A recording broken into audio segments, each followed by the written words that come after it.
Hi guys, in this video I'm going to show you how to use the instructions box in Project Pulse.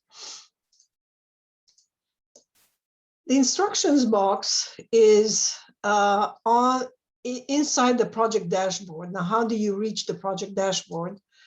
There is 3 lines on the top right corner. When you click on it, that opens up the project dashboard, and the first menu item there is instructions for this tab. When you click on it, it opens the instructions that your teacher is going to type up for you in order to explain what you need to do in this tab.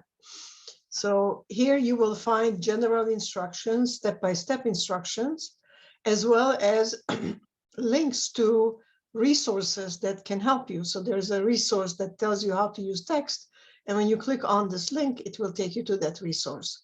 So here your teacher may even add videos, may add, as I said before, links, and anything else, the images, anything else that can make your work on this workspace much easier. Thank you, and I'm going to see you in the next video.